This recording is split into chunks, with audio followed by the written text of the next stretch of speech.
Well, good evening and welcome to Love Not Fear. I'm Jack Cox, author of Love Not Fear. And I'm with my lovely co-host, Annie Day, who's written two scrumptious books. Orgasmic Health and Your Guide to Feeling Fabulous Fast. So tonight we're going to be talking just a little bit about the magic of herbal medicine. Indeedy. And I've written a very brief introduction, and then I'm going to really be relying on Annie to take this away. Perfect. I can do that. Now, you've probably all heard of John Boot, Indeed. who opened his first herbalist shop in Nottingham in 1849. Yep. Good man. Originally a farmer. He changed careers due to a health issue. He'd had no formal training in herbalism, but he picked an awful lot up from his mother and through John Wesley's book, Primitive Physic. So a company that's thought of now very much as a peddler of drugs, Big Pharma, started off as a herbalist shop. Of course. It's a pity they didn't end up there as well, Jack. Indeed, the majority of drugs we use today in allopathic medicine are derived from plants. Indeed, and trees. In the same way that we're losing our connection to between the milk in the fridge and the cow in the field, we're losing our connection between the plants in the field and the medicines in our cupboard. Yeah, indeed. The World Health Organization, excuse me for swearing, has an official list of essential medicines, a substantial proportion of which come from plants. Of course. We depend on plants for most of our vital medicines. And I'm just going to give a few examples.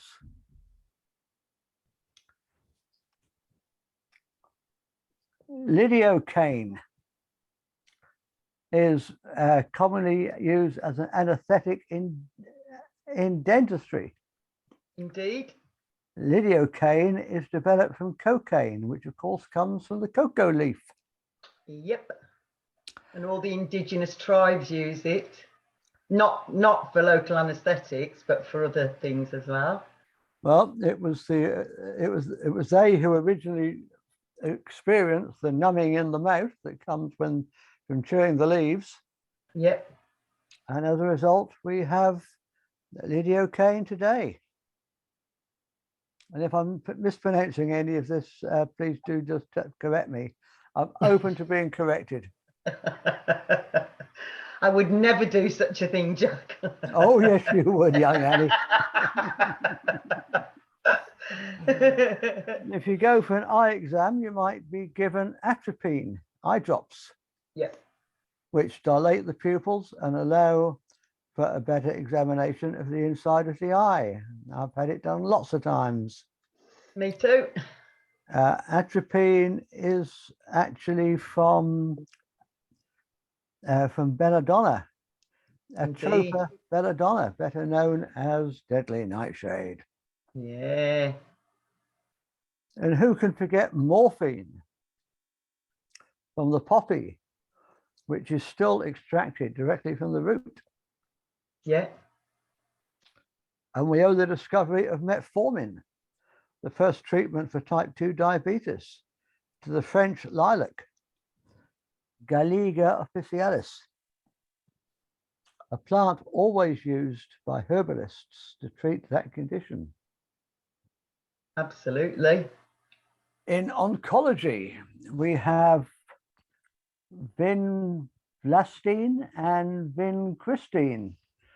Someone tell me I'm pronouncing that wrong. No, that sounds fine. The chemotherapy medications used to treat several types of cancers that come. And tamoxifen. Oh, sorry. Go carry on. Yeah, and you say the other one as well. Tamoxifen. I couldn't pronounce that, so I didn't put Oh, it in. okay. So tamoxifen, for anybody who doesn't know, comes from yew trees. Oh, sorry, I'm going to mention that in a minute. Sorry. See, I jumped in too fast. It doesn't matter. We're just having fun. Because I'm excited, because I used to work at a hospice, and every day this one yew tree would throw bits at me, and I used to put them in my uniform pocket. And when I saw my kinesiologist, I said, Ben, I don't understand why every single day these yew trees throw bits at me, and then I put them in my pocket. And he went, do you know where tamoxifen comes from yew trees? So you're taking in micro doses in your pocket, and everybody you work on will be getting a blast of that. So thank you to all the yew trees. Anyway, this Vin Blastine and Vin Christine, or Ian, is made from the Madagascar periwinkle. Wow. And Taxol, is that one of what you were thinking of? Yeah. Which is a breast cancer drug that comes from the yew tree. Yeah. And is directly harvested from the leaves. In fact, 90% of the drugs used in oncology were first found either in plants or other natural products. And if I hadn't added mustard gas to what the concoction is that they give for chemotherapy, then those drugs would be working really beneficially. But they add mustard gas.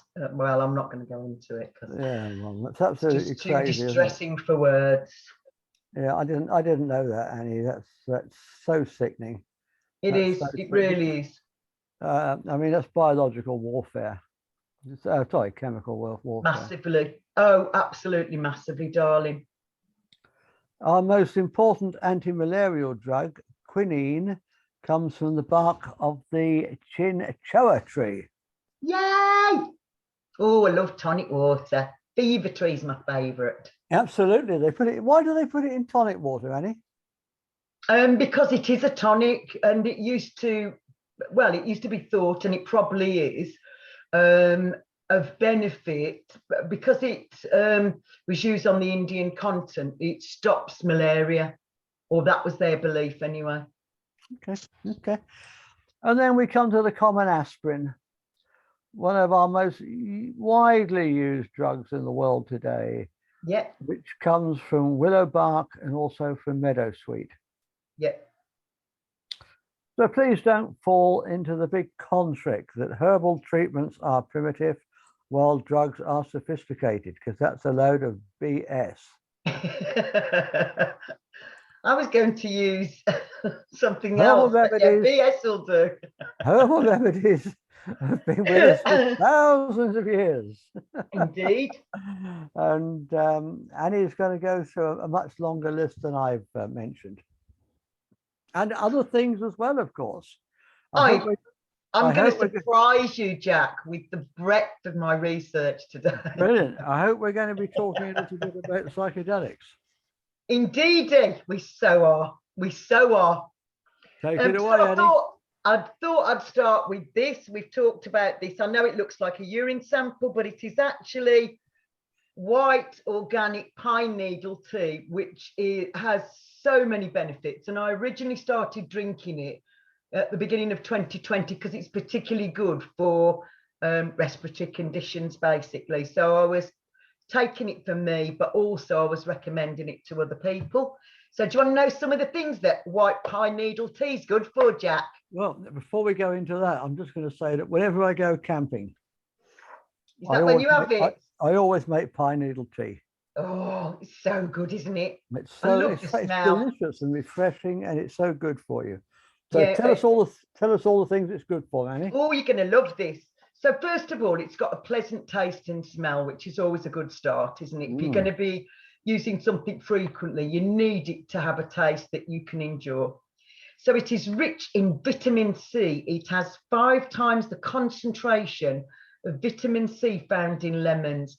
It can bring relief to conditions such as heart disease, varicose veins, skin complaints, and fatigue. Vitamin C is also an immune system booster, which means that pine needle tea can help to fight illness and infections. Pine needle tea also contains high levels of vitamin A, which is good for your eyesight, improves hair and skin regeneration, improves red blood cell production. It can be used as an expectorant for coughs and to help relieve chest congestion. It's also good for sore throat. So that was originally why I was, why I was interested in using it, but also recommending it. I am the research and development department of Heaven Sent Bliss. and chief bottle washer. Yes, exactly. But if it, if I find that it has benefits for me, then only then will I recommend it. Yeah. It brings you clarity and mental calmness. It can help with depression, obesity, allergies, and high blood pressure. Pine needles also contain antioxidants. These reduce free radicals, which are harmful to humans and can cause dis-ease. Taoist priests drank pine needle tea as they believe it made them live longer. There is now research evidence that pine needle tea can help to slow the aging process. Pick some pine needle. I know, it's worth having a go, isn't it? It may not be very apparent, and perhaps we need to drink more of it than we're currently drinking. Pick some pine needles, let them soak in boiling water on your stove, and it will add a crisp pine fragrance all over the house and perfect for Christmas. Mm. So the one I'm recommending is this lovely creature. So shall I show you what they're white pine? These are organic white pine needle tea. I don't know if you can see any of that. Yeah. So yeah, this is the company I've been recommending because it's organic and it's not the most expensive as well, because sometimes the good stuff is quite expensive, but this isn't, and you get a great big bag. So this is about the third or fourth fill up of my cafetiere basically. So I'd recommend putting it in a cafetiere, because as much as I like pine needles, I don't like them in my mouth or my throat. So the next thing I wanted to talk about was organic maca powder. So you'll recognise this company from Glastonbury, lovely Jack. Ah, yes, absolutely. Mm. And Gareth, who's been on our show a few times, that I know as Ziggy, used to work at Indigo Herbs, and so it was him that kind of introduced me to using Indigo Herbs. And so a lot of the things I use, the ashwagandha, St. John's wort tincture that I use with my patient, but also this comes from Indigo Herbs as well. So what is maca root? Maca root, also known as Lepidium mayni, Peruvian ginseng, and simply maca. It is part of the Brassica family, a group of cruciferous vegetables including broccoli, cauliflower, cabbage, and kale. Maca has been cultivated for over 2,000 years and grows exclusively in the central Andes mountain range in South America. It is one of just a few edible plants which survives the harsh winter conditions here at altitudes of over 4,000 meters. That's very, very, very, very, very, very big, isn't it? In Peru, maca has been utilized for thousands of years for its medicinal and healing properties. It is thought to be an effective natural remedy to improve fertility, sexual function, energy, memory, and learning. So all of those, great, aren't they? Yeah, definitely need that. So the top 10 health benefits for maca, otherwise I'd have ended up just talking about maca for the whole of the program. It is a nutrient-dense superfood which has some amazing benefits for both my body and mind. So number one, women's health and the menopause. Maca is a powerful adaptogenic, which means that it helps to promote hormonal balance and homeostasis in the body. So homeostasis is getting your body back into that really natural balance, basically. This can be very helpful to help manage menopausal symptoms at the root cause, as the root cause of these often lies with hormonal imbalances. Studies have shown that maca supplementation can help to relieve unpleasant symptoms at every stage of the menopause, perimenopause, menopause, and post-menopause. One placebo-controlled study found that maca was as effective as hormone replacement therapy, which we might know as HRT, at relieving night sweats, hot flushes, all common symptoms of menopause in post-menopausal women too. Maca supplementation has promising benefits for women's health, not just for menopausal symptoms, but also for other issues linked with hormonal levels, including premenstrual syndrome, stress, anxiety, and fertility. So the next one is sexual function and libido. Maca has been used by Peruvians to improve sexual function of both humans and in animals for thousands of years. Studies have shown that maca is a natural aphrodisiac, helping to promote sexual desire and boost libido. Small trials also show promising potential for maca to help treat sexual dysfunction such as erectile dysfunction and rapid ejaculation.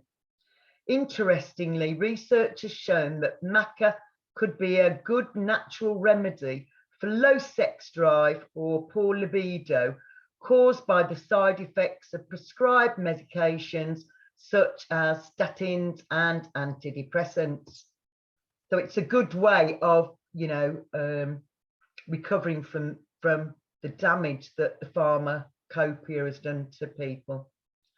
Number 3, fertility. As well as helping to improve libido and sexual function, maca has been found to have some specific physiological benefits for improving fertility in both men and women. Clinical trials have shown that maca can be effective at improving many markers of fertility in men, including sperm count and sperm motility. So sperm motility is the rate at which sperm are able to move, and that motility, part of that is directional motility. So you want the sperms only swimming upstream to the ovum, not backwards, basically.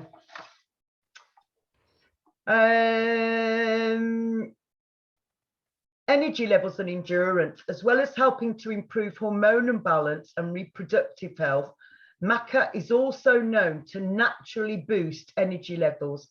Many studies into the effects of maca on energy levels have focused on endurance and stamina in athletes. One study found that supplementation of maca extract before a cycling race improved race time as well as power and performance markers. It is thought that maca may have a double whammy impact on exercise performance in men. This is because it increases both energy production and it increases testosterone, a male hormone which increases muscle strength and reduces fatigue. Aside from improving stamina and endurance in athletes, maca supplementation also helps to naturally boost energy levels and fight fatigue in everyday life. That'd be quite handy, wouldn't it? Yeah, could use some of that. I shall drop some into you this week before you go on your travels. As I'm meant to order a smaller bag, but I'm not very good at converting litres, millimetres, whatever. Go on, show us what you got. So this is huge, this bag. So I didn't know that it was going to be quite as big as I was kind of imagining it would be about a third of that size. And then when it came through the post on Saturday, I realised that once again, that my beautiful non-ability to actually convert into old money doesn't really equate to the right thing. What you like, Annie? So I end up with very big things that I thought were going to be little, but clearly that's the way the universe wants me to have it. What can one say?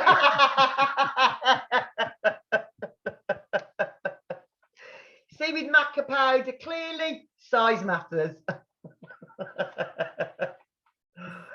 So, blood pressure control. One small study looked at the effects of maca root powder on both depression and blood pressure. Is that tickled you now? Yeah. Sorry, I did promise and I wouldn't corpse you again, and then I did. Don't trust your co-host. Don't trust your co-host. Carry on. I'll try to laugh out loud. So, looking at a small study at the effects of maca root powder on both depression and blood pressure in postmenopausal women, women self-reported a reduction in depressive symptoms and were found to have a noticeable improvement in blood pressure. Whilst the results are promising, further larger studies are needed to provide conclusive evidence. But again, I would always be happy with anecdotal information. We don't need to research everything. If all these people in this study said it so, I'm quite happy to go with that. I reckon, yeah.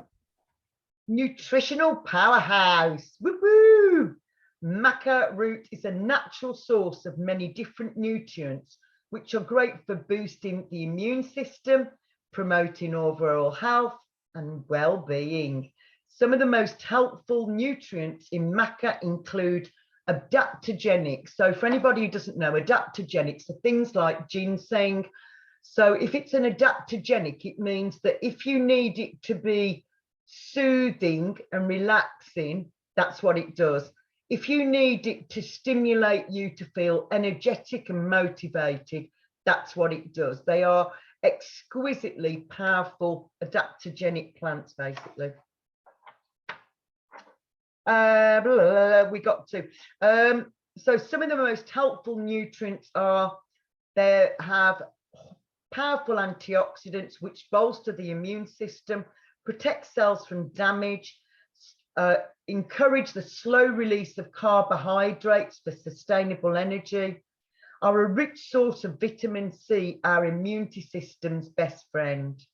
Essential amino acids are included in this as well: leucine, phenylene, valine, and isolene.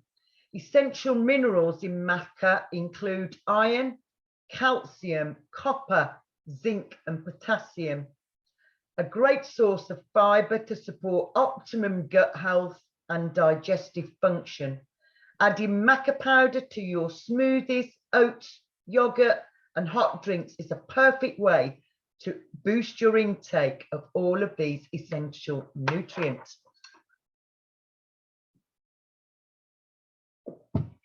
Thyroid function. I do love it. I do love it. Thyroid function. One part of the body which is closely connected to hormone levels is the thyroid, the gland in the neck. Our thyroid produces hormones which help to regulate body temperature, metabolism, and heart rate. Conditions which affect thyroid function, such as hyperthyroidism and hypothyroidism, also known as overactive and underactive thyroid glands, can result in hormonal imbalance, which create a number of problems.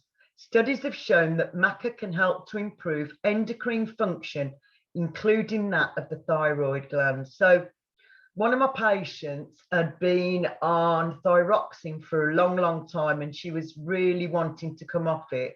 And just by tweaking her magnesium intake, but also she's now on red maca powder, it's meant that she doesn't need to take the medication anymore.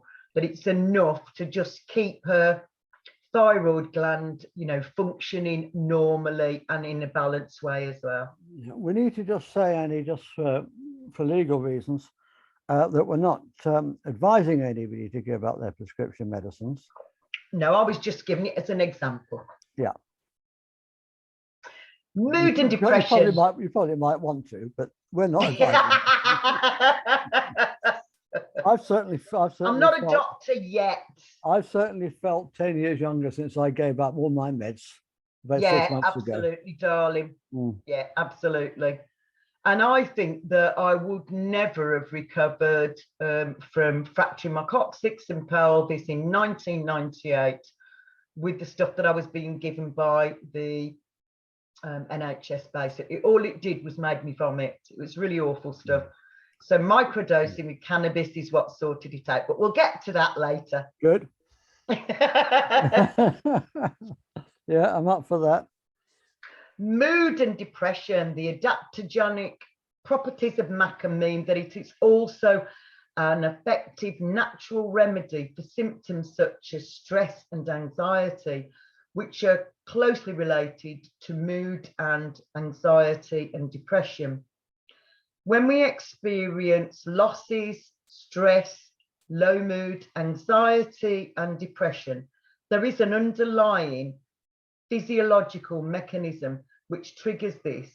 For example, with stress, it is an increase in the hormones cortisol and adrenaline. And with sadness, it is a drop in the neurotransmitter serotonin. By promoting hormonal balance and homeostasis, maca can help to manage the triggers and symptoms related to stress, anxiety, grief, and low mood. Studies have even shown potentially for maca to be a treatment for depression, with maca extracts having beneficial effects.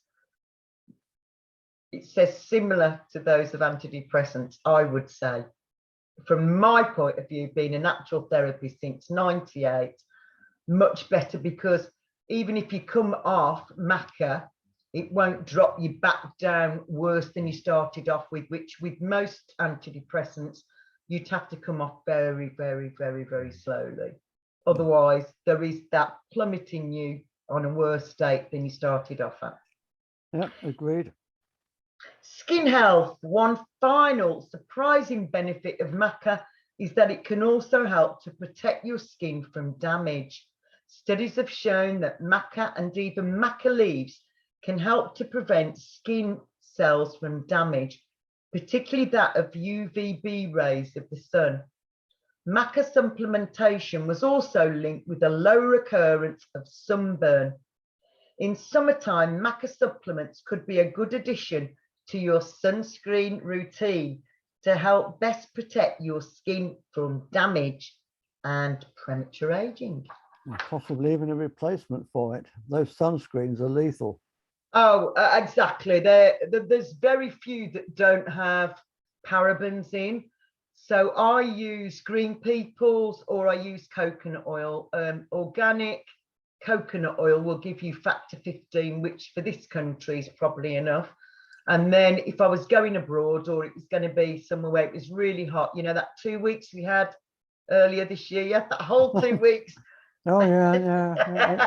And people were complaining about that. Oh. So during that time, I was using Green People's because it doesn't have any parabens, SLS,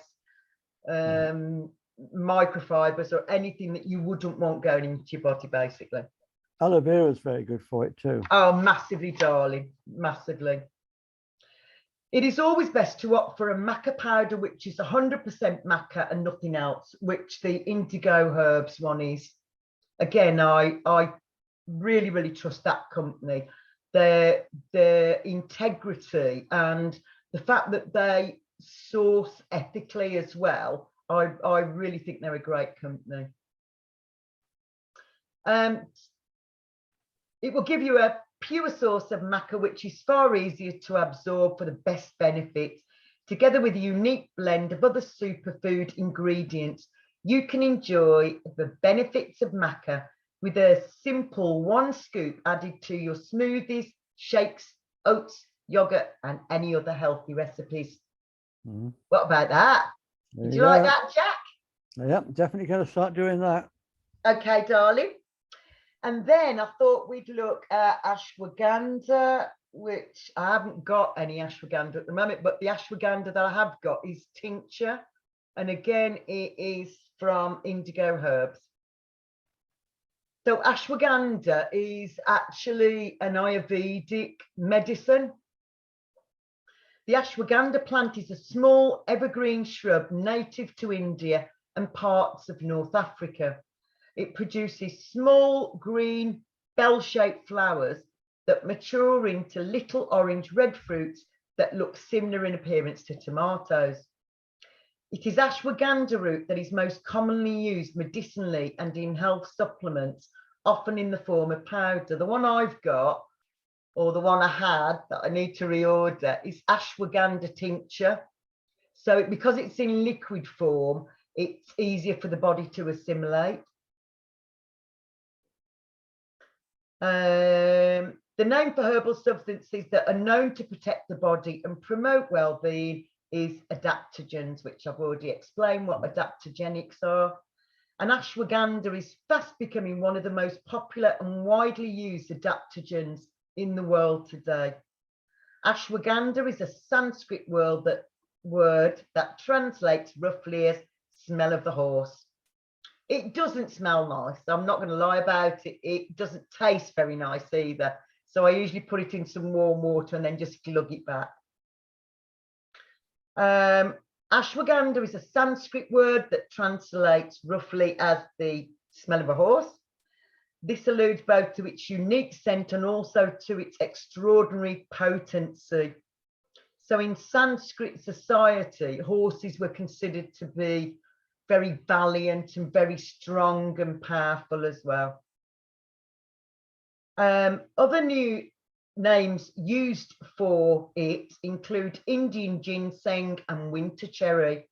Research on ashwagandha continues to evolve as scientists in the West aim to prove what Ayurvedic doctors have known for thousands of years. Here are 5 ashwagandha benefits that are already backed by science. This beautiful herb relieves stress and anxiety. Ashwagandha is perhaps best known for its stress-relieving properties. The reason for this is that it helps to regulate cortisol levels in the body. Cortisol is one of the fight, flight, or freeze hormones released by the adrenal glands and our beautiful amygdala at the back of our heads. Cortisol levels naturally vary throughout the day, but are generally higher in the morning when we wake up and drop off during the day. Between work overload, family commitments, financial pressures, the COVID scamdemic, and all the other chronic stresses of modern life, our cortisol response these days is regularly activated in unhealthy ways. This impacts our nervous system and can leave us feeling fraught, anxious, and wired. Numerous studies have shown that ashwagandha can counter this, decreasing levels of stress and anxiety significantly. How lovely is that, Jack? I think that's brilliant. It also supports healthy sleep. Many people swear by taking ashwagandha for sleep. Remember, ashwagandha's Latin name is Withania somnifera. Somniferia translates as sleep-inducing. That's what I need. It is, reflecting the herb's ability to support gloriously nourishing, restorative deep sleep. So I think you need loads of this, Jack. You need a bucket full of it. I haven't been sleeping well recently, I'm afraid. Well, I'll have to bring some ashwagandha around when it arrives. Last night is the first night for a long, long time that I've actually slept all the way through. Oh, bless you. I tend to sleep for 3 or 4 hours, then wake up for 3 or 4 hours, and fall asleep again for 3 or 4 hours. I mean, it's not quite the restful sleep you were hoping for, I'm imagining. No. Nah. Been like that for a while now. Well, we need to have a look at it, see what's going on. So where did I get to? Sleep inducing. Preliminary research has found that ashwagandha may help people to fall asleep faster, spend more time asleep, and experience better sleep quality. So that's ticking all your boxes, Jack, isn't it, really? Absolutely. I'll have to order some. After taking ashwagandha for 6 weeks, participants in one large study described their sleep as being as much as 72% better. That's significant, isn't it? It really is. That's huge, yeah. We all know that stress is often at the root of sleeping problems, so it follows that if our stress levels are lower, then we can relax enough to enjoy a better night's sleep. And I thought it was my guilty conscience. No, I don't think so. No, I don't think so. It also bolsters our immunity. So ashwagandha has been known by Ayurvedic practitioners that ashwagandha is one of the most powerful herbs for immune system support, traditionally used to support longevity and a weakened immune system. And now it has been shown to encourage anti-inflammatory and disease-fighting immune cells that help to ward off many illnesses. More research may be needed in this area, but since we know that our immune system is regulated by our nervous system and that our nervous system can be calmed and strengthened by ashwagandha, then it is easy to see how immunity is bolstered as well as relaxation. Fertility and conception, you're probably not so interested in this, Jack.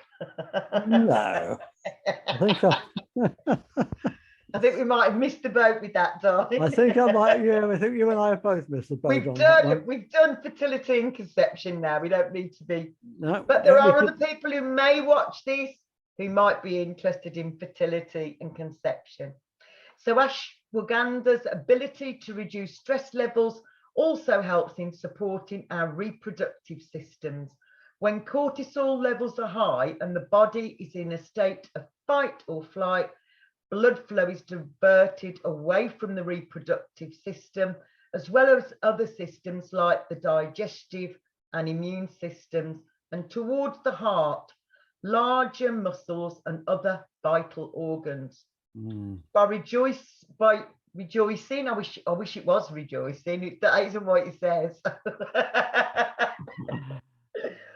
I'll try again. By reducing cortisol levels and thus enhancing flow of blood to the reproductive system, ashwagandha can have a positive effect on everything from our libido to the health of our menstrual cycles, and of course our ability to conceive. And it doesn't stop there. Oh, excitingly, I know. Excitingly, ashwagandha's fertility boosting powers are not limited to women.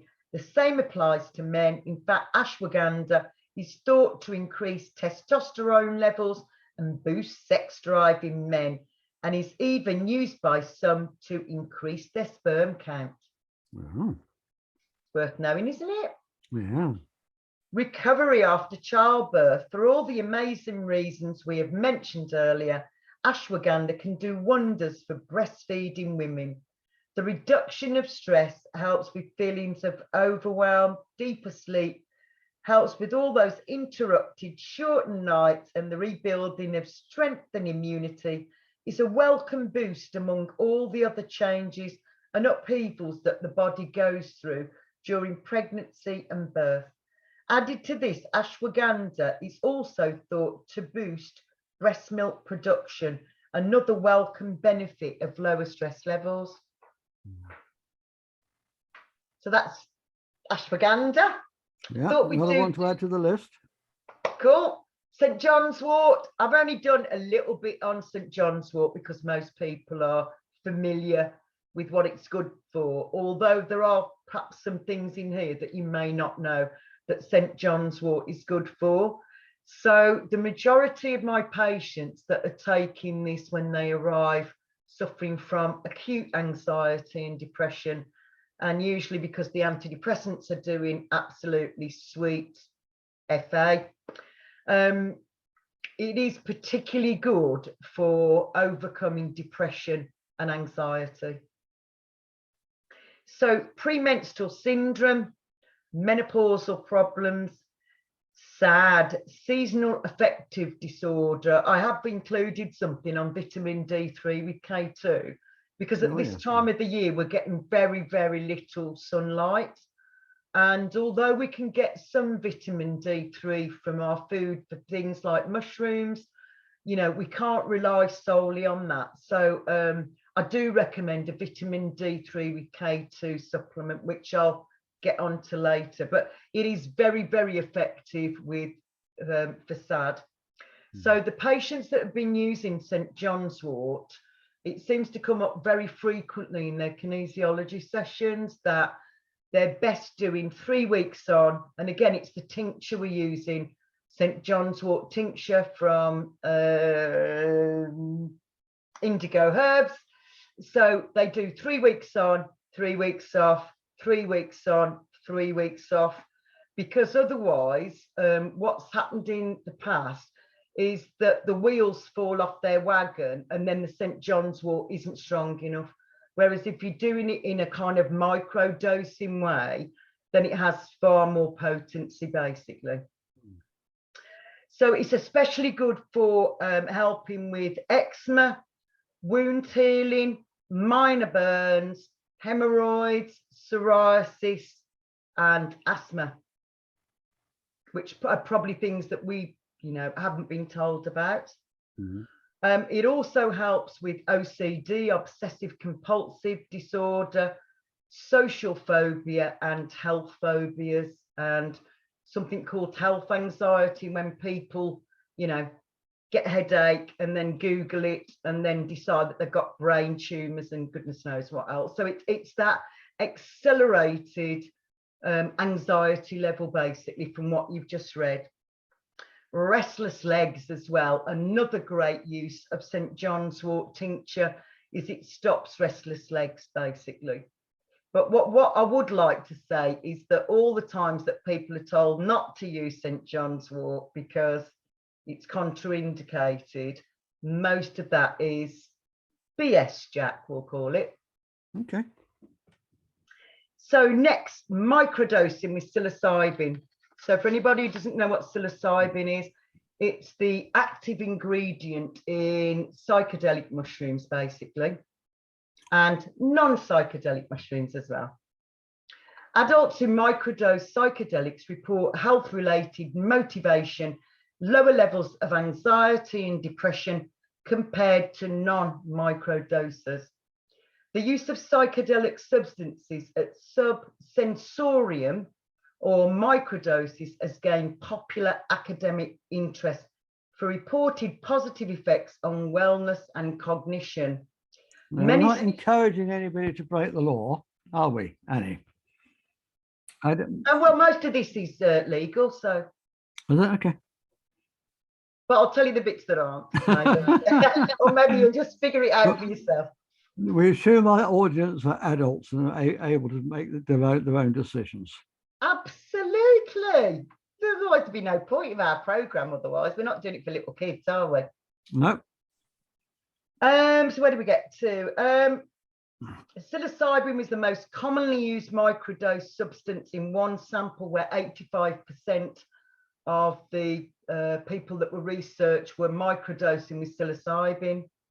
This study looked at diverse microdose practices with regard to dosage, frequency, and the practice of stacking, which involves combining psilocybin with non-psychedelic substances such as lion's mane mushrooms, chocolate, and niacin.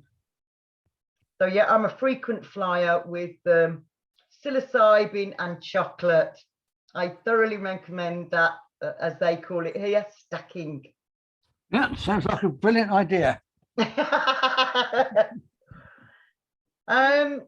Individuals who had reported at the beginning of the research that they were experiencing mental health concerns with microdosing of psilocybin exhibited lower levels of depression, anxiety, and stress across both genders. Health and wellness related motives were the most prominent motives across microdoses in general, and were more prominent among females and among individuals who had reported ongoing long-term mental health concerns. So the lovely Iona and I went to a festival in the summer called, what was it called? I thought you said this stuff was good for. I thought you said this stuff was good for memories. Planet Earth, and also it was a festival that was concentrating on plant magic. So it was looking at psilocybin. There was some really good research. There was also opportunities where there were people on a panel who were talking about their own experiences of what they'd done and how they'd done it. And we had watched a podcast 3 weeks ago, specifically on a new research paper that's come out about microdosing with psilocybin. Brilliant. So yeah. it is, you know, it's good news. It's definitely good news. So what would you classify as a microdose? I'll go on to tell you in a minute, but it's 0.1 to 0.3 grams. Grams, okay. Of dried psilocybin, basically. Right, okay. Health and wellness motivates people to microdose and perceive mental health benefits among microdosers, and highlighted the need for further research into the mental health consequences of microdosing. So the podcast that Iona and I watched, people were coming forward, they were showing you what somebody was like who was suffering from acute anxiety and what they were like after having microdoses with the team of researchers there, but also things like really debilitating OCD, where this man couldn't get out of bed because he couldn't make a decision about what the best way was to do that. And so it just destroyed his day. After microdosing with psilocybin, you would have thought it was a different person, Jack, honestly. It was incredible. Can you send me a link to that podcast and I'll put it below in the description? I'll ask Iona, because I haven't got, it was her that bought the podcast session. So I'll find out from her what it was called. Yeah, thanks, yeah. The substances now broadly classified as psychedelics have a very long history of salutary use among indigenous peoples of the Americas, Turtle Island, including the Mazatec, Huachochil, Shipibo, and other nations, as well as the pre-Columbian Maya, Olmec, Zapotec, and Aztec societies. So this is, and also in Europe, of course. Pardon? And also in Europe, of course. Yeah, absolutely. But they've been doing this for thousands of years, Jack, and we're just kind of catching up with it now. It's been happening in Europe for thousands of years too. Yeah, I'm sure, darling. Carry on. No, go on. What were you going to say? I've forgotten what I was going to say. I'll carry on, and then when you remember to interrupt me and go, stop, I've thought what it was. These long-standing indigenous health technologies have been subject to centuries of aggressive suppression, first through colonization and the Inquisition of the Americas, and later by the US-led war on drugs that I'm not even going to go into. Nonetheless, they've re-emerged over the past several decades as medicines with the potential to address mental illness, enhance well-being among largely non-Indigenous communities. Although this interest has focused predominantly on doses sufficient to engender dramatic alterations in consciousness, that's how Indigenous people would use it. They wouldn't be microdosing as such. They'd be going, you know, full steam ahead, basically. Yeah. I used to do a lot of that when I was younger. Although this interest is focused predominantly on microdosing, it is also a topic of substantial interest in psychedelic interest groups, popular culture, and emerging scientific literature. And I want to stop there because actually there has been some significant research done in the 1970s that was squashed. They were awful to the researchers and the doctors that were saying that microdosing was good for PTSD, traumas, unhelpful thoughts, and all sorts of other things. And basically they were discredited, like, you know, lots of doctors have been discredited over the last 2.5 years. If you say anything that, you know, the global narrative doesn't want you to say, then it will sit on that research, or it'll tell you that it's really bad for you. And do you know the names of the scientists involved? Did you make a note of it? Doesn't matter if you haven't, but no. Okay. I remember what I was going to say. I was just going to say that there's been a lot of research done about the Elysian mysteries in Greece, Yeah. in ancient Greece, and it's thought that they were probably taking psychedelics. Yeah, I think they said in the one report that I was reading that it was LSD they were using. But again, you know, for them to access the divine and for them to access the stars, which they believed that they could communicate with, which I'm perfectly happy with that. I'm sure we can, you know, we can communicate with the stars. One of the I can't remember the author, but one of the papers I read suggested that ergot was important, which is why they were they had so much affinity with grain. Yeah, that would make sense, wouldn't it? Because ergot grows in grain. Yeah. Mixed with psilocybin. Yeah. And they got that from from you know what's actually been written down, but also from archaeological finds. What they're actually chemically analysing, the bowls and things from archaeological finds. Yeah, yeah. And also in the skulls of you know, ancient peoples, when they've looked at their teeth, when they've looked at their bones, they've definitely got cannabinoids in their system.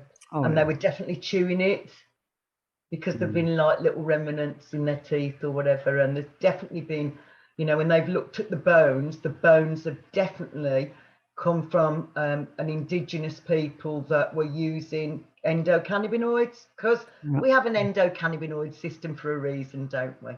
So, well, absolutely. We wouldn't have the receptors for it if we weren't meant to be having it, if we weren't meant to be using it, or if we hadn't evolved using it. We wouldn't have evolved the receptors if we hadn't evolved using it over many hundreds of thousands of years. And you know, it's what often people say about the fact that it is still not legalized. It is for medicinal use, but it's nowhere near, it's not prescribed as often as people needed. That was something else that came up with Product Earth, that there were lots of women and lots of children who they'd have to go out of the country, go to Amsterdam, get THC and CBD, or smuggle it into the hospital, give it their children, who were told that they'd be dead in 3 days. And then after microdosing him, he left the hospital 3 days after. So it was very, very powerful. It was very, very potent. But again, that's why it's been squashed. We don't have an alcohol system. We don't have an alcohol system. Whereas, you know, during the lockdowns, people could have as much alcohol as they liked. But, you know, we mustn't have something that's going to do us good. Something a little bit wrong with this, isn't there? Well, it has been said, and I can hardly comment. Come on. You've got a grin on your face, Jack Cox. The war on drugs in America was the CIA cracking down on the competition. Yeah. Yeah. But I could hardly comment. Yes. And also, it was very obvious that Afro-Caribbeans, Native American Indians were using this. This was part of their culture. So it was also to stop them being able to access the medicine from their homeland as well. Yeah, absolutely. And when I read that, I thought that, you know, that truly makes a lot of sense, doesn't it? It really does. Yeah.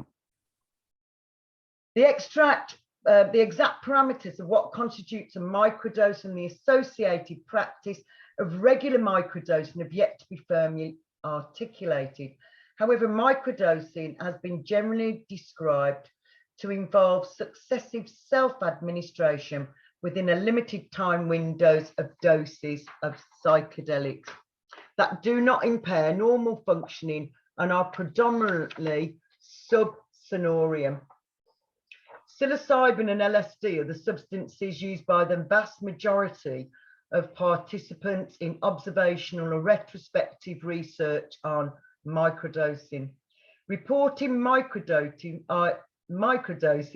identified in observational research, so the research that we watched 3 weeks ago, ranged from 5 to 20 UG of LSD and from 0.1 to 0.3 grams of dried psilocybin mushrooms. Microdoses are most commonly used several times a week with various patterns of alternating days. So what I've been trying as a result of watching that podcast is taking a dose on day 1 and then not having anything till day 4 and doing that for the first 3 weeks. And then you decide whether you want to increase it or you don't. And that seems to be, well, that was what the study suggested, that that was the best way of doing it. The most optimum way was do day 1, day 4, and 0.3 grams of dried psilocybin. In addition to microdosing psychedelics alone, growing interest has focused on a practice referred to colloquially as stacking. Do you remember stacking meant that you could also use alongside the psilocybin chocolate as well? So yeah, there seems to be a lot of Aztecian research that says that they did use cacao as well as psilocybin at the same time, and you know, would be eating chocolate. They would be, you know, having that as part of that experience, basically. Do you know how they actually work together? I could go on forever about the benefits of chocolate, but you probably don't. I know you could.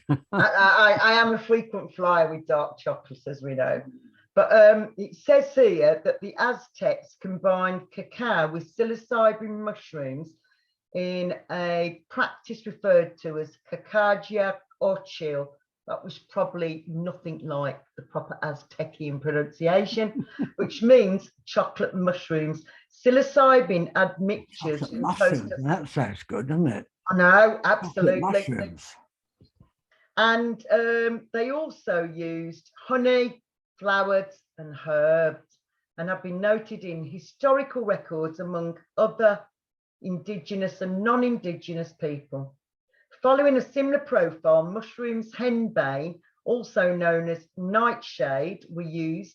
Stinging nettles, Urtica doisha, and other active substances were commonly added to enhance the effects of beer during the Middle Ages, until the passage in 1516 of the German Richtspot, also known as the Bavarian Purity Beer Act.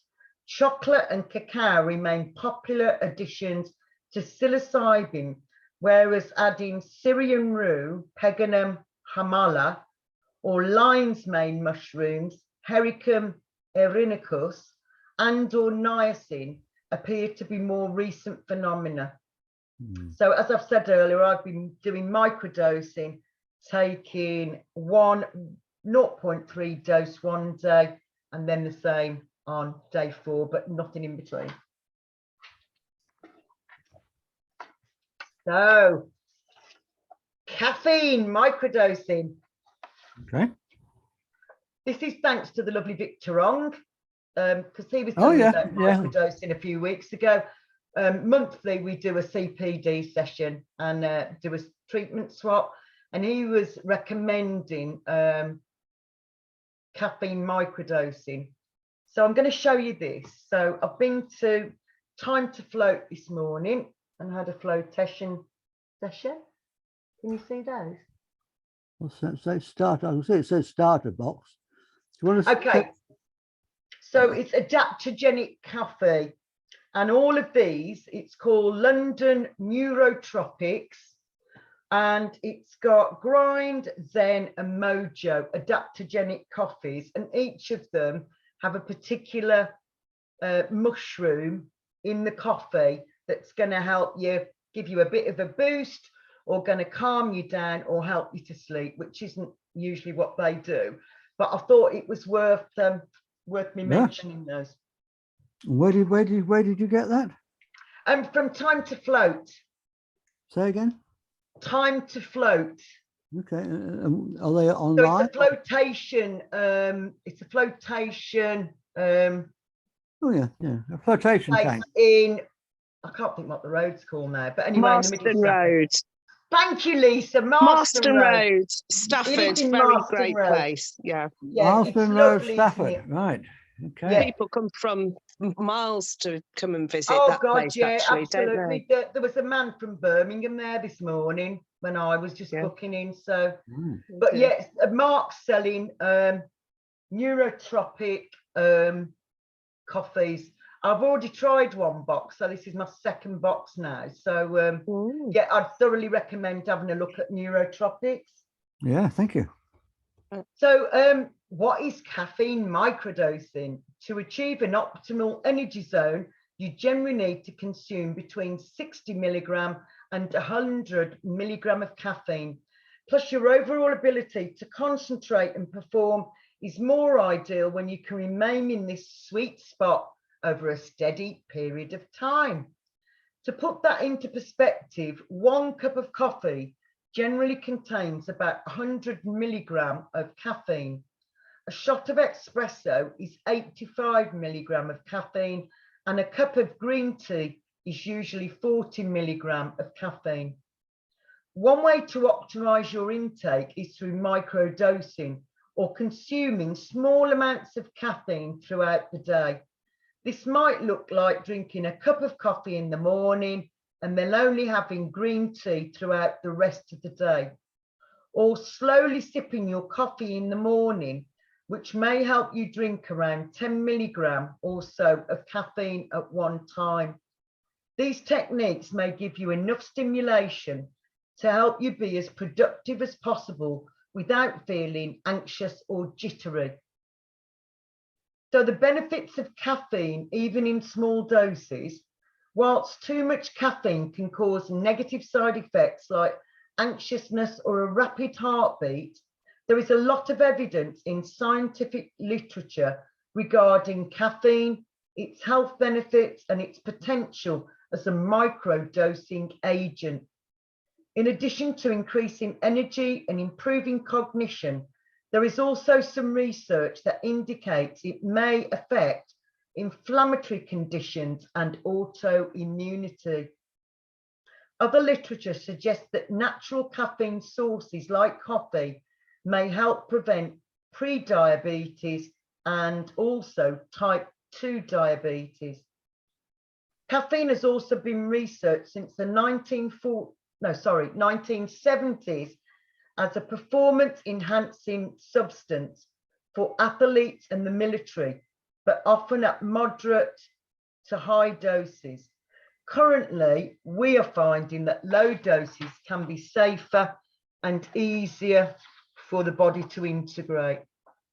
They can improve alertness, mood, and cognition during and after physical exercise, but with few, if any, side effects. In fact, a recent survey suggested that low doses of caffeine, as low as 3 milligram, can be highly effective and even more so than higher doses. What's more, scientists at Harvard did a randomized double-blind placebo-controlled study where 16 male subjects microdosed on caffeine and was sequestered for 28 days. They were also deprived of time cues so they could simulate the extended wakefulness that doctors, the military, and emergency services and first responders often experience. What the researchers found was that those who took the low-dose caffeine supplement performed much better on cognitive tests and had fewer accidental sleep onsets. The results suggest that microdosing caffeine can be especially helpful in circumstances in which an individual must wait for the opportunity for a good night of restorative sleep. So think essential workers and night shift workers. Yeah.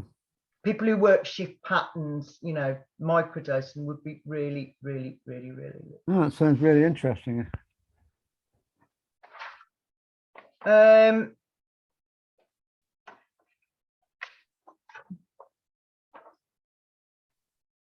And then where do we get to? The results suggested that microdosing on caffeine can be especially helpful for people on all walks of life, but especially people who work shifts, basically. So it's worth having a look. And again, I might just spell that for you, the London Neurotropics. So it's London, and then it's NOOTROPICS, and it's adaptogenic coffee. Brilliant, thank you. I'll put a link to that below. Thanks, darling. So some of the reported benefits of microdosing on cannabis. My favorite plant, Magick. Yeah, So, mine too.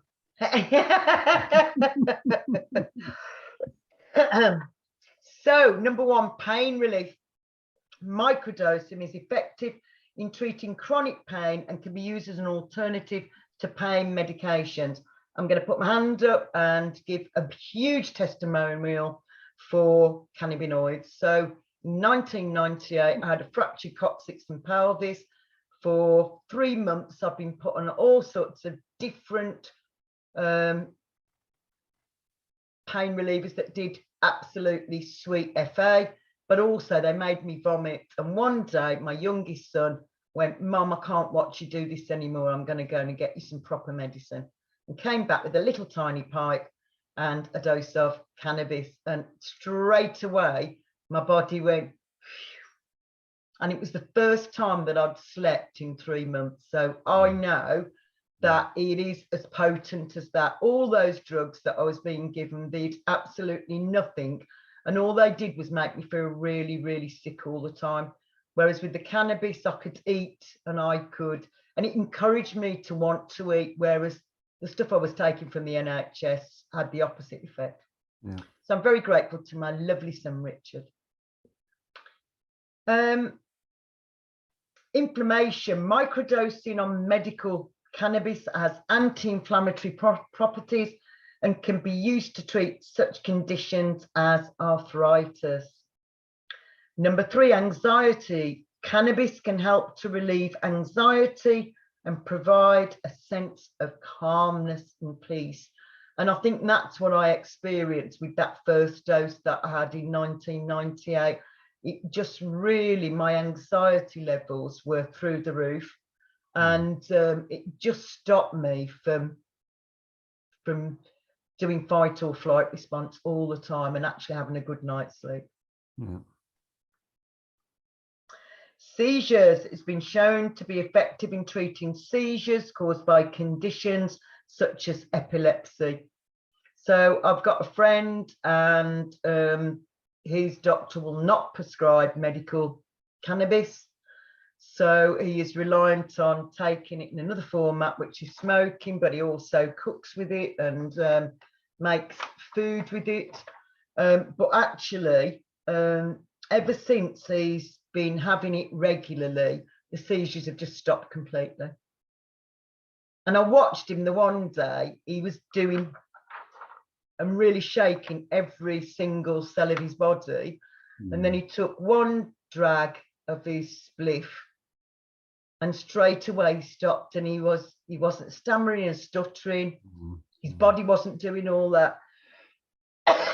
So it's really good for seizures.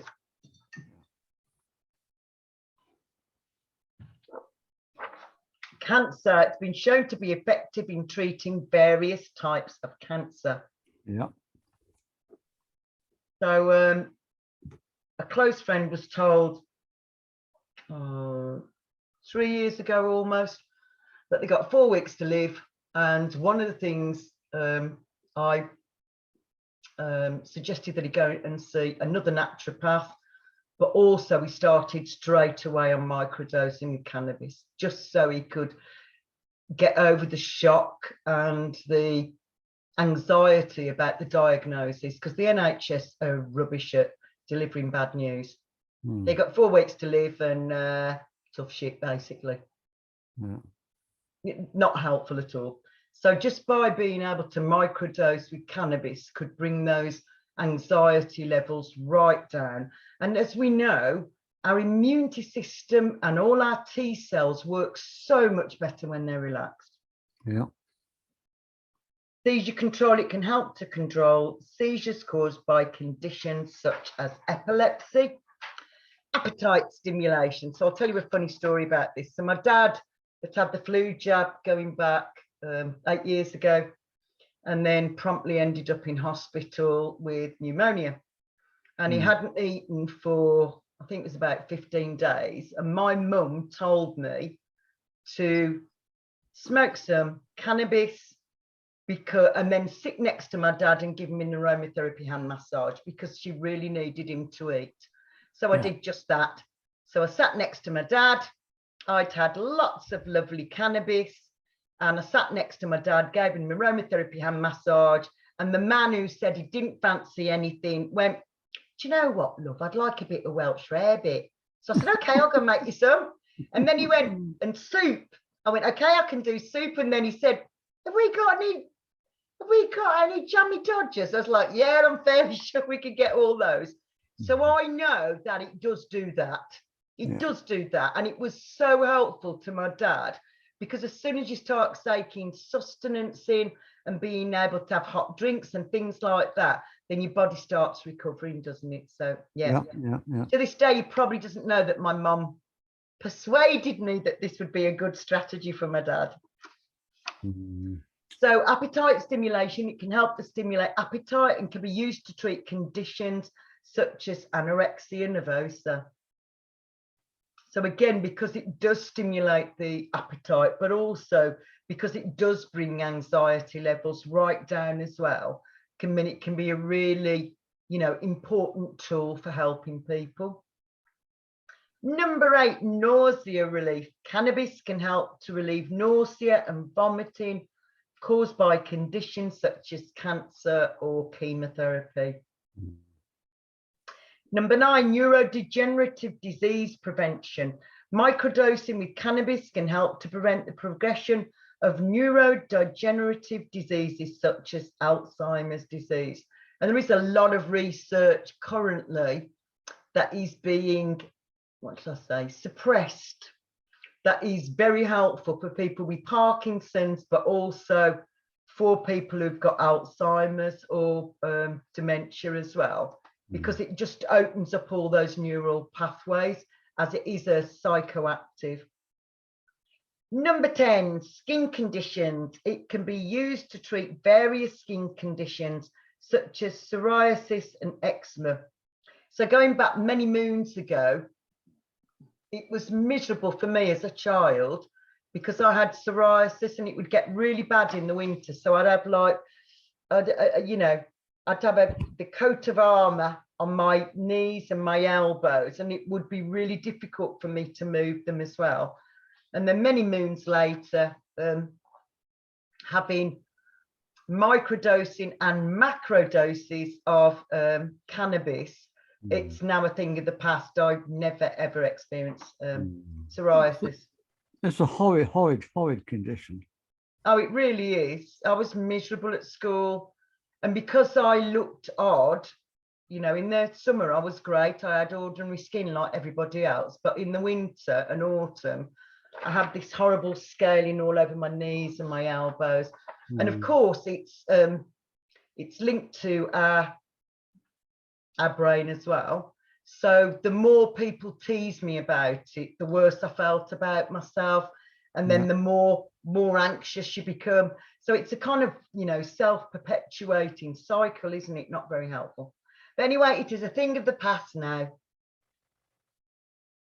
Number 11, mood enhancement.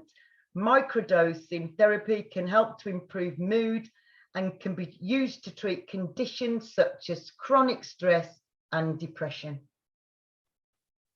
Number 12, cardiovascular health. We're very concerned about our health, aren't we, in our hearts?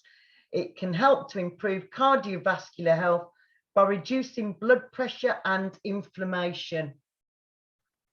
So a really good tool for the current situation. Number 14, addictions. It can help to treat addictions by reducing withdrawal symptoms and cravings. So for instance, during the lockdown, I was helping 3 different people from the local area to overcome their addiction to cocaine.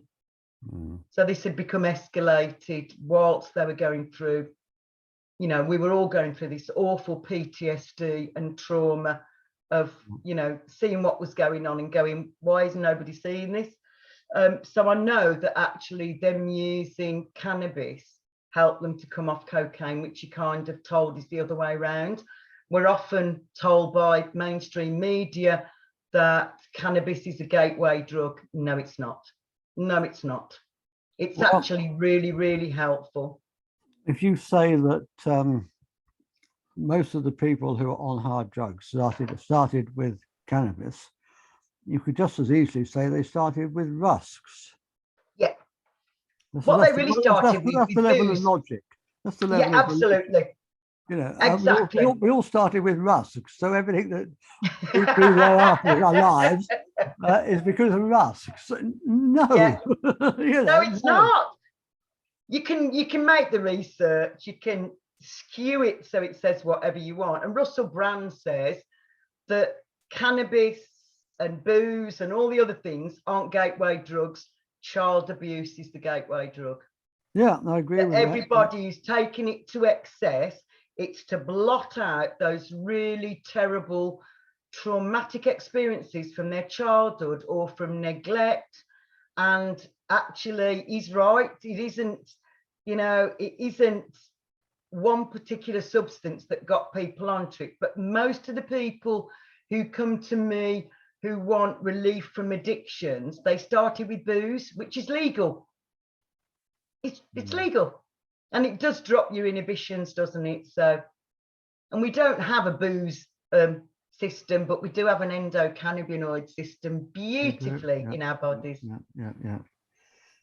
Yeah, I've got a friend, I won't mention any names, obviously. I've got a friend whose son is addicted to ketamine. Yeah. Horse tranquilizer, isn't it? Horse tranquilizer, yeah. And she's petrified of him smoking cannabis. But it would help him. I'm sure it would. It would help him get off. Because ketamine accelerates the heart rate. I'm sure it would help him get off ketamine, but she's convinced it would just make him worse. Yeah.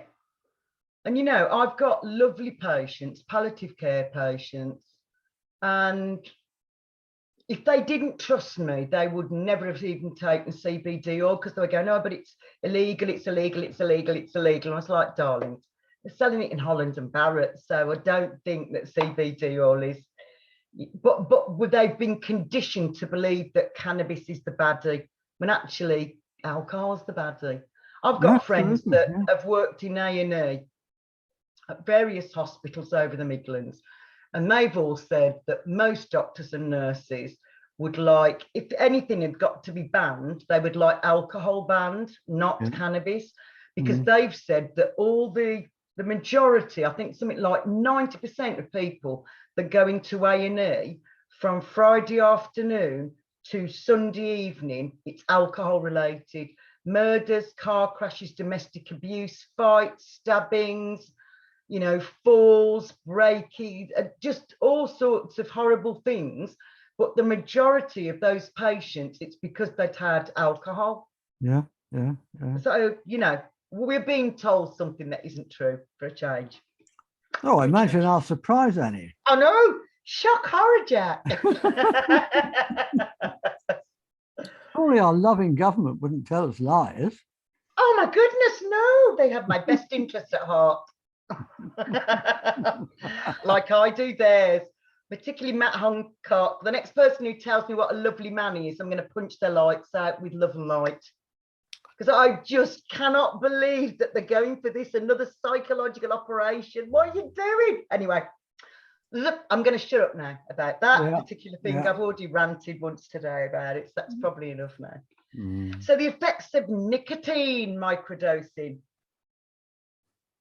So nicotine creates a temporary feeling of well-being and relaxation, increases your heart rate and the amount of oxygen that your heart uses.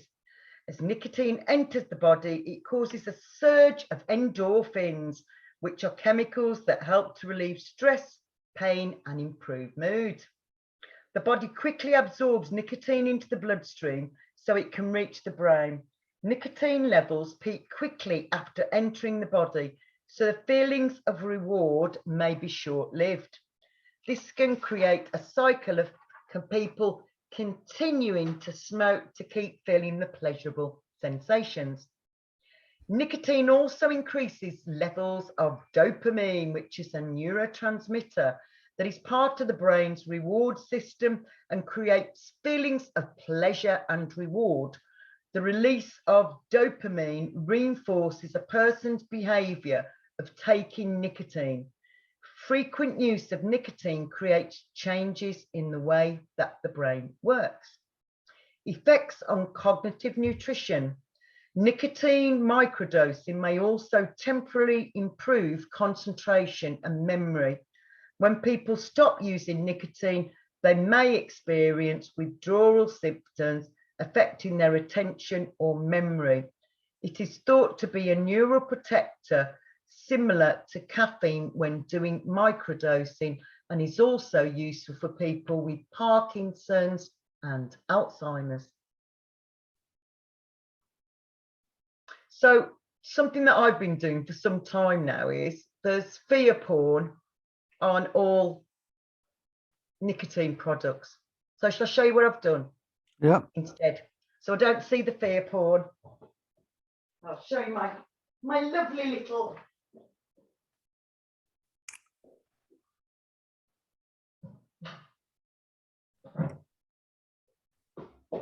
You're not saying much today, Andrew. I bet Andrew's really surprised that I'm doing show and tell. It's the show me show, isn't it? You'd have been shocked if one of these days I do an hour show and I don't show you anything. I just go, no, this is all there is. So in France, per capita, there are more people smoking nicotine, men and women. There's more people smoking nicotine, but actually their cancer levels are about 1/8 of ours. Now, they don't put fear porn on all tobacco products. They don't. They just enjoy the lovely fragrance and the lovely taste of their nicotine. So this is what I've got. I've got this lovely little case. So all it has is cigarettes with no fear porn on, because I am absolutely certain that we need to. There is a real good reason. I mean, in China, they smoke a lot more cigarettes. Most men smoke cigarettes in China, and again, their cancer levels are low. But they don't do fear porn on all the cigarette products. So that would be my little tip of how to not see the fear porn when you're having your crafty little cigarette, basically. So vitamin D3, another show and tell. This is the company that I recommend. I don't know if you can see it. What's the company called? The company is called Nutri Advanced. Okay. And it is vitamin D3 with K2, and it's liquid form, Jack. I'll show you. So it's got a little dropper. So actually, it's in its most easily absorbed format, basically. Nutri Advanced is a really ethical company, and they're one of the few companies that understand that we need the vitamin D3 with K2. Do you remember years ago, we used to be told to take our iron tablets with a glass of orange because of the vitamin C would make sure that it worked more effectively and it would work synergistically. Well, just like we were told to drink orange juice with our iron tablets, if you take vitamin D3 with K2, it ensures that the body not only absorbs it, but it stores it in a better way as well. So vitamin D3 is an essential vitamin, which we're not getting a fat lot of at the moment, that is responsible for regulating the amount of calcium and phosphate in our bodies, which in turn helps to keep our bones, muscles and teeth healthy. Ding. This key nutrient also plays a critical role in maintaining normal immune function, heart health and a balanced mood.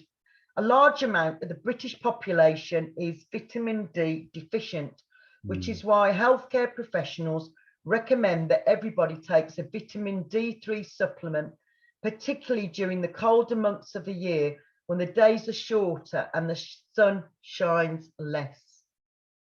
You can get vitamin D3 from foods like mushrooms, but you still need the sun to activate it unless you're going to take a vitamin D3 and K2 supplement. We don't get a lot of sun in this country, do we, this time of year? No, not at all. This key nutrient also plays a critical role in maintaining normal immune function, heart health and a balanced mood.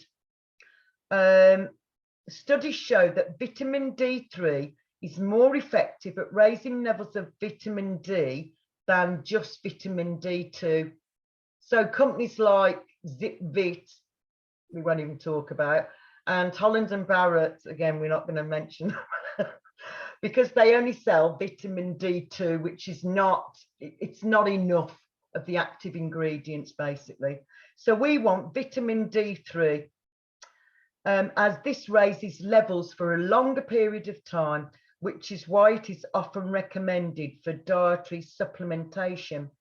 Meeting our daily requirements of vitamin D3 is essential to ensure good health, and the best way to make sure you consume adequate doses of vitamin D3 is by taking a good quality supplement in order to fully benefit from vitamin D3, which has to be combined with vitamin K2. Together, these two vitamins amplify each other's effects, making them even more powerful. Vitamin D helps the body to absorb calcium, while vitamin K2 then helps to boost the calcium in the bones. Both vitamin D and vitamin K2 are fat soluble, which means that they should be paired with a source of healthy fats for best result, which is why this is immersed in oil. Clever people, aren't they? Studies have shown that the difference is significant. Some of the best brands include vitamin D3 with K2, which are called medium chain dry glycerides in their formula, a healthy fat from coconut, which helps absorption. Choose a supplement with potent dosage when buying your vitamin D3. I recommend Nutri-Advance vitamin D3 with K2. Good. That's it. Is that it? Yeah. Well, thank you very much, Annie. Very much my pleasure, my darling. Any questions from the room? Very informative. No, that was brilliant. Thank you, Annie. Oh, my pleasure, darling. Yeah, very, very, very good. Yeah. Annie does know her fabulous. stuff, doesn't she, Lisa? Oh, just a little. Absolutely, she does. Yeah. Do you know what you picked up today, Annie? What? It was Hydroxyquin. Yeah. So I'd made some of that up, you see. So yeah, quite interested in where it came from. The bark, the natural. Well, another natural. Obviously, I used lemons and limes, but as you were saying, it came from the bark. That was quite interesting. Okay. Yeah. We're learning so much, aren't we, about all the gifts our beautiful earth gives us. It's just amazing, isn't it, Lisa? It really, really is, yeah. And I wish I'd known about the microdosing, actually, with regards when my dad had his cancer, because he wouldn't have wanted to gets stoned, so to speak. But certainly, Yeah. like the microdosing, I wish I'd known about that. Very interesting for, you know, yeah. Yeah. Oh, thank you. Thank you. Yeah, well, thank you very much, Annie, for giving us such an informative talk. Thank you, Jack, for agreeing to it. When I text you on whatever it was, Saturday afternoon, Sunday afternoon, went, do you want to talk about this? Yes, it's a really, really interesting topic. And thank you, So- Lisa and Andrew, for coming along. Can I Yes. ask a question? Yeah, please do. Yes. So you're obviously going through quite a lot of different things here. Are you taking them all the time, Annie? And No. do you recommend certain levels of intake of various things, or just at So the certain vitamin times? D3, I'm now taking daily, and I take, I don't know what it is, grammage, whatever. So I take up to that halfway mark there. Can you see that, Andrew? Of this vitamin D with K2, because I know that for some time I haven't been getting enough sunlight, because even when it's sunny, I'm working indoors. I don't do my treatments out in the garden, strangely enough, as lovely as that would be or not. But so I, as soon as we get to the end of September, I'll start taking my vitamin D3 with K2 again.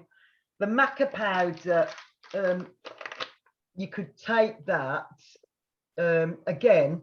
You could just put a teaspoonful into your smoothie or on your cereal or whatever, and you'd be getting all these amazing benefits. Was the word that just jumped out my brain. Benefits. And this beautiful tea, I've been drinking that. You've probably heard me talk before that it does look like the worst urine sample you've ever seen in your life. That was my urine sample. I think I'd dropped myself. Yeah, I think it was a bit more yellowy one week, wasn't it, when I was drinking it? I know what it looked like. So the one I've been using is this Tierra, because it's organic silver pine needles. Great, lovely, yeah. And you can't overdose on this, although Gareth and I discovered at the weekend that it's a great diuretic as well. So we'd gone to Birches Valley and the loos were shut. And he was going, I really need to go and urinate now. And I was like, yeah, me too. So he, because he's a boy, did manage to go and relieve himself. Girls, no, I just had to wriggle all the way back to sunny stuff. So yeah, it is a very good diuretic that nobody told us about. Are there things we shouldn't take together?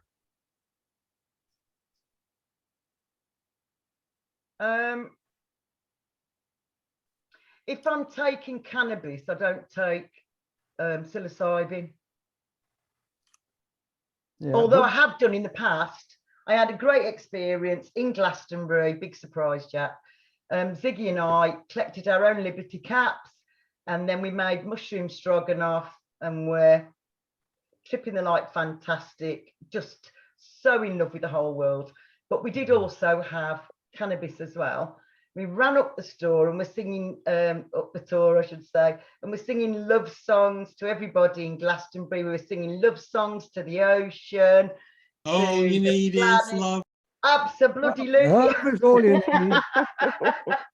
What else? Nearly missed it this week. Nearly. There was a tenuous link then, wasn't there? But yeah, I remember, and that was my first experience with psilocybin, but also doing both. And all it did was make me even more beautifully sparkly than I am already. I was trying to think how to describe myself. What about supplements? Food supplements. What about supplements? Are there any supplements you shouldn't take together? Not that I can think of, no. No, okay. Certainly at the moment we need to be taking vitamin D3. We need to be taking vitamin C, zinc, selenium.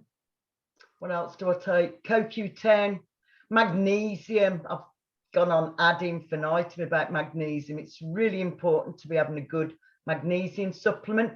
Part of Time to Float's loveliness is not only is it salt water, hold on, let me give it that way, but also it's got magnesium in the water as well. So it's really good because you're getting the magnesium in your skin. I don't know if anybody knows already, but it's an hour's flotation session. So within that time, your body is immersed in high solution salt, and it's reverse osmosis water. So it's got no chlorine, fluoride, pesticide, insecticides, or any of that monkey business. But also it's got high levels of magnesium in as well. And I think maybe that's another reason why it's so relaxing. Yeah. No, I have to try it, absolutely. Yeah, you'd love it, Jack. It's lovely. It's got blue fairy lights inside as well. Inside Oh, definitely love it then, yeah. Oh, well, you definitely love it. And they play beautiful wave music and dolphin music and all sorts of things. So, yeah, it's a good opportunity to go off with the mer fairies. Ah, sounds wonderful. Right. Let's wind us up for tonight. Thank you all for coming. Okay, my lovely. Thank you, Lisa. We do this every Monday, so tune in again. And it's amazing. If you want it on the replay, please do like, subscribe, and share, because that helps us reach more people. Yeah, yay. Wonderful. Thank you. Thank you, Lisa. Namaste. Thank you, Andrew. Namaste, everybody. Namaste. Namaste. Nice.